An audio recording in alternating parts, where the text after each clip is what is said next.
My book called Extremely Loud and Incredibly Close by Jonathan Safran Foer. The plot begins with the narrator, Oscar, who is the main character of the story, dreaming about bunch of invention. The plot line drifts quickly from one topic to another topic. For example, Oscar explains about quitting his juju class, then talks about playing Flight of the Bumblebee on his Tamroon, and also about him wearing the heavy boots.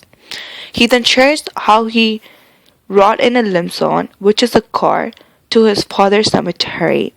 He also mentioned how his father's coffin is empty, which makes the reader to predict that his father's body was not found after the attack. Oscar remembers how his dad used to play a game with him, which involves him exploring things.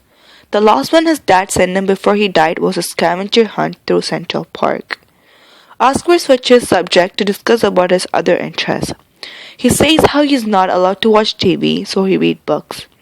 From there, he tells us about the letter he wrote to Stephen Hawking, who replied back to him with form letter. Oscar tells us about the last story his dad told him, which involves a store New York 6 brought. And the last time he heard his dad's voice was an answering machine.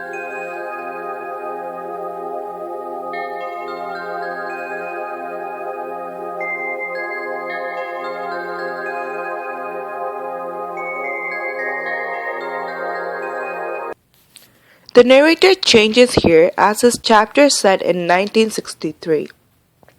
The narrator, who is Oscar's grandfather, writing to Oscar's father, Thomas. The narrator mentions how he lost his speech and word by word, starting with the word Anna. The last word he could say aloud was I. He carried a notebook with him all the time, so if anyone asked him anything, he would write on the book yes or no. Then he mentioned how he met Oscar's grandmother in a bakery in New York City. She sat next to him trying to talk, but she wasn't sure why Oscar's grandfather didn't respond back to her. He writes on a notebook, I don't speak, I'm sorry, which then the grandma understands that he is suffering from cancer. As the conversation goes, she asks him to marry her. He responds back, ha ha ha. But she cries and asks him to marry her again. He wonders how he lost the love of his life and put her finger to the page where it says help. Hey baby, I think I wanna marry you. Hey baby, I think I wanna marry you. Now it's back to Oscar's narrative where he tells his plan of making jewelry for his mother, which will have his father's final message on it. But Oscar mentioned how he is upset lately about his mother spending more time with a new friend named Ron, which he finds unfair to his dad's memory. He also once asked his mother if she was in love with Ron. She replied saying they were only friends. One night he couldn't sleep, so he was going through his father's closet and he finds a key, which makes him wonder what it goes to. He tries the key on all the locks in the apartment, but it was not for any of them. So the next morning he fakes sick to skip school and goes to a lock store to inquire about the key. The person in the lock store is not sure about it and says it might be a key for a safe deposit box. When Oscar gets home, he noticed that the envelope the key was in says black on it, and how his dad's handwriting looks weird as if he was in a hurry.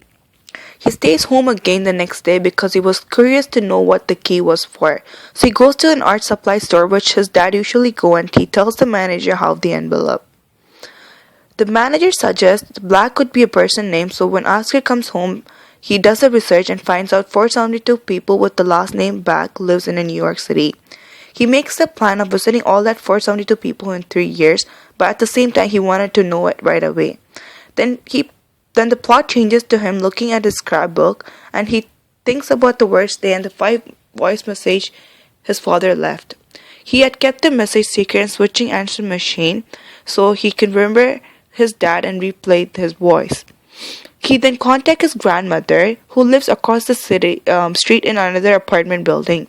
They communicate through walkie-talkies. They talk about his invitation and how they miss Oscar's dad. That night, Oscar admits some more and then falls asleep.